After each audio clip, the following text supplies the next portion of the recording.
नमस्कार, कड़क के YouTube पेज पर आप सभी का स्वागत है। इस वक्त हम गुजरात के बड़ौदा शहर में मौजूद हैं और मैं जिस पंडाल में मौजूद हूं, यहां पे अभी प्रधानमंत्री मोदी ने C295 की जो मैन्युफैक्चरिंग फैसिलिटी है उसका शिलान्यास किया है।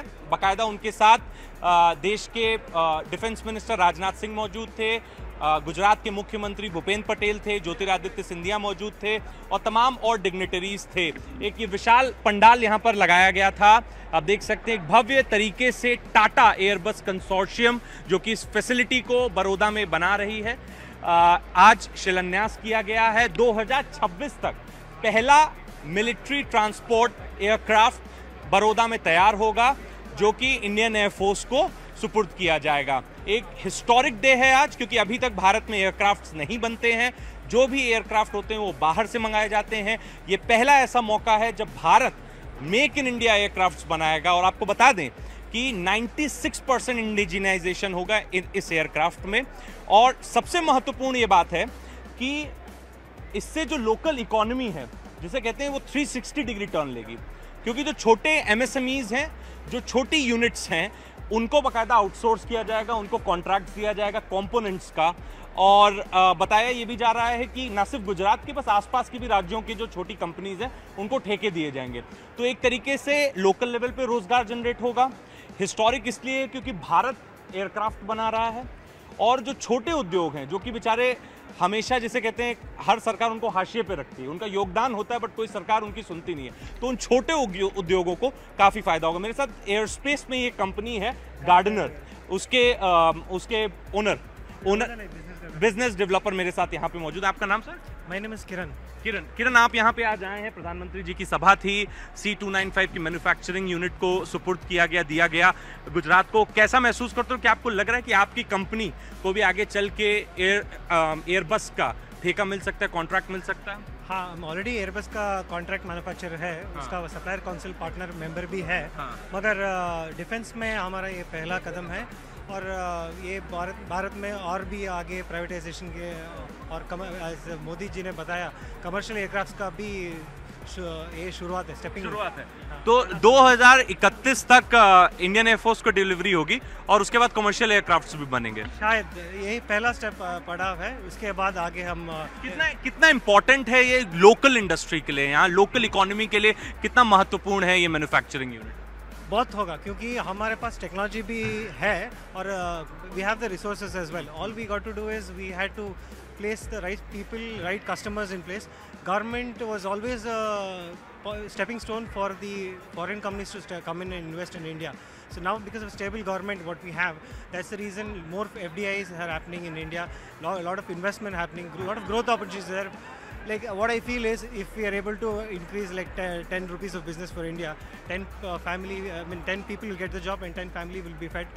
So that's हम सब लोग बड़े हुए हैं एयरबस और बोइंग पे डॉक्यूमेंट्रीज देख के, ठीक है। हमको कभी ये भरोसा भी नहीं था कि इस तरह की कोई मैन्युफैक्चरिंग यूनिट कभी इंडिया में लग सकती है या इस तरह की तकनीक इंडिया में आ सकती है। तो मेरे लिए स्वयं में एक हिस्टोरिक डे इसलिए भी है क्योंकि जैसा मैंने बताया कि हम सब सिर्फ डॉक्यूमेंट्री देखते थे छोटे में कि कैसे एयरबस बोइंग बनाता है, एयरबस प्लेन बनाता है, कैसे बोइंग जहाज बनाता है। उसके बाद और सर ये बताइए, मोदी जी ने एक और बहुत महत्वपूर्ण बात आज अपनी स्पीच में कही, बोले जो पुरानी सरकारें थी वो सब्सिडी दे के मैन्युफैक्चरिंग यूनिट को जिंदा रखते थे।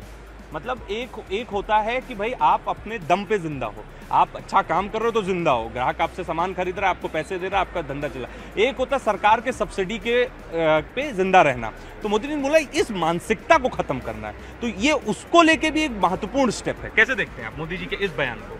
मोदी जी का जो ये बयान है वो दुनिया के लिए एक बहुत अच्छा मिसाल है, क्योंकि लोग चाहते हैं और गुजरात भी चाहता है और देश भी चाहता है कि इंडिया में कुछ डेवलपिंग हो।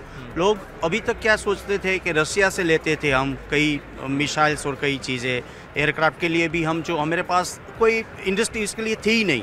ये पहला कदम है और ये कदम बहुत आगे जाएगा, बहुत आगे। हम लोग जो है अभी गुजरात सरकार के साथ कोलैबोरेशन किए, हमने एयर एम्बुलेंस शुरू किया है तो एयर एम्बुलेंस का प्रोजेक्ट अगर हमारा अच्छा चल रहा है, उसमें भी रिस्पांस बहुत कम मिल रहा है, लेकिन जो हम स्टार्टअप है हमारा, तो हमको उसका अभी सपोर्ट मिल रहा है। शायद एरोस्पेस और ड्रोन की इंडस्ट्री है। या ड्रोन, और हम अभी जो एयर एम्बुलेंस चला रहे हैं गुजरात से, गुजरात में ही जगह से हम एयर एम्बुलेंस चला रहे हैं। आप उस बिजनेस में? यस। तो एरोस्पेस इंडस्ट्री का ही एक ना एक तरीके से पार्ट है। तो आप लोग तो बहुत ही एक्साइटेड होंगे, क्योंकि एक अपने आप में, जैसे मैंने बोला ना कि एयरबस और बोइंग को एसोसिएट होना, मतलब यूरोप के बाहर पहली बार एयरबस जहाज बनाएगा। सर, आप मजगांव डॉक से हैं, आप अपने आप में ही आप लोगों ने मिसाल शिप बिल्डिंग में कायम की है, ठीक है। हम लोग काफ़ी सालों से, मैं आऊँगा आपके पास सर, हम लोगों ने काफ़ी सालों से मजगांव डॉक में जो भी शिप बिल्डिंग होती है उसको हम लोग देखते आ रहे हैं। आप समंदर के राजा एक तरीके से आएंगे, जो अरेबियन सी और इंडियन ओशियन का है। अब इंडिया स्पेस में भी किंग बनने को, एरोस्पेस की इंडस्ट्री में भी किंग बनने को तैयार है। कैसे देखते हैं इस स्टेप को, इस एक महत्वपूर्ण दिन को आप कैसे देखते हैं? जैसा कि आप जानते हैं कि ये project cost more than 22,000 crore का है, और ये लेबर ओरिएंटेड जॉब है। तो छोटे छोटे MSME को आगे आने का एक अपॉर्चुनिटी है। नए युवा लोग नई इंडस्ट्री स्टार्ट कर सकते हैं, और not only that we will give service, we can explore to invent new things here. और एक रिसर्च एंड डेवलपमेंट भी है ऑफ कोर्स, बिकॉज अगर हम सामान देखते हैं तब हम उसको बना सकते हैं। जो सज्जन एयरबस की तरफ से आए थे, मंच पे बैठे, तो उन्होंने एक बात बड़ी महत्वपूर्ण कही, वो दर्शकों को भी बता दे कि उन्होंने बोला मेक इन इंडिया भी होगा, सप्लाई इन इंडिया भी होगा, और इनोवेट इन इंडिया भी होगा। तो वो खुद भी तैयार हैं ये इंडिया को एक हब बनाने के लिए। आप जब कोई इक्विपमेंट देखते हो तो आपको एक जिज्ञासा होता है कि आप ये बनाओगे, और जब आप स्टार्ट करोगे, क्योंकि एक कहावत है कि जब ये स्टार्ट करते हो तो 50% काम वहीं स्टार्ट हो जाता है, ख़त्म हो जाता है। नेक्स्ट 50% के लिए आपका एफर्ट होता है। और आज के समय में जो हमारे एजुकेशन लेवल है, we can beat everything. We are ready for everything. Yeah, we are ready for everything. Modi ji ने तो टारगेट सेट कर दिया कि भाई आने वाले सालों में 2000 से ज्यादा एयरक्राफ्ट की डिमांड सिर्फ इंडियन एविएशन इंडस्ट्री को पड़े, मतलब बहुत बड़ा ये आंकड़ा है। 10 सालों में मुझे लगता है तकरीबन 1100 से 1200 एयरक्राफ्ट की खरीद हुई है भारत में। अब 2000 का नया टारगेट सेट हुआ है 10 से 12 साल में।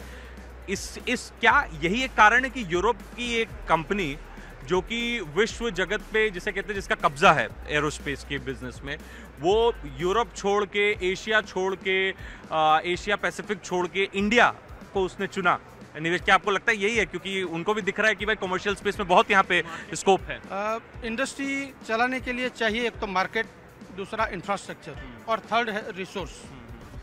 भारत में ये सभी चीज़ मौजूद है। जैसा मोदी जी ने बताया, India is the 3rd largest air traffic India में है, और आने वाले समय में वो 2nd नंबर पे पहुंचने वाला है। जिस हिसाब से करंट गवर्नमेंट इंफ्रास्ट्रक्चर पे जोर दे रही है, तो इंडस्ट्रीज़ को एक अच्छा रेडीमेड इंफ्रास्ट्रक्चर मिलेगा। साथ में ही जो रिसोर्सेज है, मैन पावर रिसोर्स हो, टेक्निकल रिसोर्स हो, नॉलेज का रिसोर्स हो, रिसर्च एंड डेवलपमेंट हो, वो भी भारत एक ऐसा कॉम्पिटेंट कंट्री है कि उसमें सभी कुछ अवेलेबल है। आपने अब तक देखा होगा कि दुनिया की टॉप 10 कंपनीज में से 5 कंपनीज के CEO इंडियन ओरिजिन, तो ऐसे ही इंडियन ओरिजिन यहाँ पे भी है, तो they can also do wonders. तो गवर्नमेंट आज जैसे मोदी जी ने बताया कि बाकी गवर्नमेंट सब्सिडी देकर छूट जाएगी, इन्होंने इंफ्रास्ट्रक्चर और रिसोर्स, पूरी इंडस्ट्री सब्सिडी पे चली, रिसोर्स और इंफ्रास्ट्रक्चर को स्ट्रेंथन किया ताकि इंडस्ट्रीज अपने आप सर्वाइव हो सके, आगे डेवलप हो सके। अच्छा, आज से कुछ साल पहले एक परसेप्शन था, वो दर्शकों से भी मैं शेयर करना चाहूंगा, कि aviation industry is full of glamour but full of losses also. The industry is bleeding, none of the airline companies are making profits, they are working on a break even format, ठीक है, कि भाई कुछ मुनाफा होता है तो उससे ज़्यादा पैसा लग जाता है। क्या ये परसेप्शन भी अब कहीं ना कहीं भाई साहब बदल रहा है? मैंने जब एयर एम्बुलेंस शुरू किया गुजरात में, गुजरात सरकार के सपोर्ट से, तो हमने 2019 कोरोना आ गया, 2021 तक में करीब 12 से 15 करोड़ का नुकसान किया। बाद में सोचा कंपनी बंद कर देते हैं। धीरे धीरे मिनिस्ट्री को मिल के थोड़ा रेट घटा के, अभी क्या है, 2-3 चीज़ बहुत इंपॉर्टेंट है इंडस्ट्रीज़ के लिए। जो एयरपोर्ट होता है, वहाँ पे जो स्पेस चाहिए, जो रेंटल स्पेस चाहिए, जो लगाने के लिए 10 मिनट्स 20 मिनट्स का जो चार्जेस होते हैं, वो इज़ वेरी हाई। तो उसी वजह से कई जो प्राइवेट जेट है वो लोग परचेज़ नहीं कर रहे हैं इंडिया में भी। यूरोप में जब मान लो यूरोप में टर्मैक चार्जेस बहुत है, वहाँ पे कम है। मान लो कि मैं यूएसए में था तो वहाँ पे चार्जेस बहुत लो है। तो यहाँ पे मान लो गुजरात में मैं हरणी एयरपोर्ट पे रखूँगा राइट, तो मेरा जो डेली का चार्ज 2 से 2.5 लाख आएगा, तो जितना मेरा डेली का खर्चा भी नहीं निकल सकता है एक एज ए बिजनेसमैन।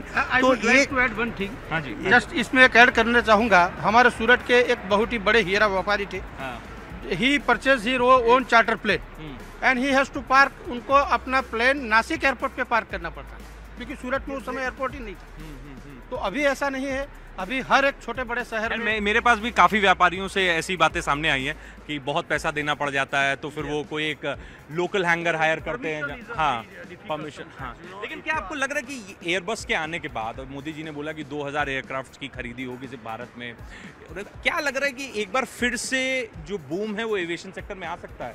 क्योंकि अभी तक जिसने भी एविएशन सेक्टर में हाथ डाला है वो डूबा है, ठीक है ना, या डूबा है या डूब रहा है, ठीक है ना।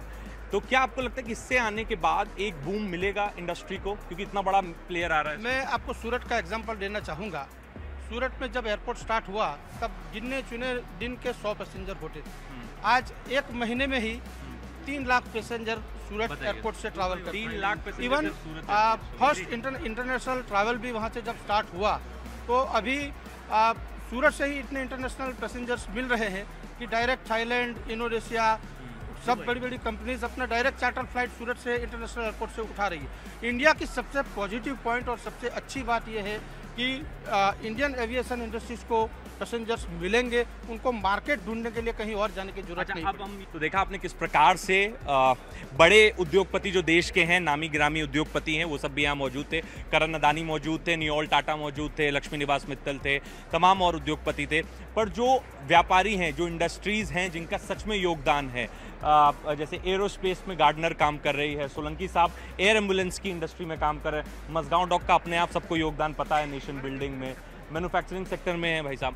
तो ये जो छोटे व्यापारी हैं, इनका जो योगदान है वो किसी एक बड़े इंडस्ट्रियलिस्ट से कहीं ज़्यादा है, क्योंकि ये अपने लोकल लेवल पे बिजनेस देते हैं, सब कॉन्ट्रैक्ट करते हैं, तो जो इकोनॉमी रन करती है स्मूथली, उसमें इनका बहुत बहुत योगदान है। आप लोगों का साहब बहुत बहुत शुक्रिया देश नेशनल बिल्डिंग के लिए। हाँ जी, CNBC का थैंक यू अदा करता हूँ। मैं गुजरात का हूँ, बड़ौदा से हूँ। आपके माध्यम से मैं ये कहना चाहता हूँ कि एरोस्पेस इंडस्ट्री को कोई गवर्नमेंट सपोर्ट करे तो ये इंडस्ट्री बहुत आगे बढ़ सकती है, क्योंकि ये जो है मर्सिडीज और मारुति, ये फ़र्क है ये इंडस्ट्रीज में आप देख रहे हैं। आप देखिए ना, राकेश झुनझुनवाला साहब भी आए इस इंडस्ट्री में, अब एयरबस भी आ रहा है, तो कहीं ना कहीं जो सरकार है उसकी तरफ से एफर्ट्स दिए जा रहे हैं। बिल्कुल सर, ये सरकार तक भी पहुंचाएंगे और इंडस्ट्री तक भी आपकी रिक्वेस्ट पहुंचाएंगे। अगर आपको ये वीडियो हमारा पसंद आता है तो इस वीडियो को धन्यवाद करना चाहेंगे CNBC का आप, और मैं कहना चाहूँगा एक गुजराती होके कि गुजरात में सबसे ज़्यादा देखे जाने वाला टीवी चैनल अगर कोई है तो CNBC हमारा सिस्टर चैनल है। अगर आपको हमारा ये वीडियो पसंद आता है तो इस वीडियो को लाइक कीजिए और पेज को सब्सक्राइब कीजिए। हम इसी तरह गुजरात से ग्राउंड रिपोर्ट्स आपके लिए लाते रहेंगे। कैमरे के पीछे हैं प्रमोद कुमार, जो कि इस पूरे वीडियो को शूट कर रहे थे। मैं सिद्धांत मिश्रा बड़ौदा से आपके लिए रिपोर्ट लेके आ रहा था।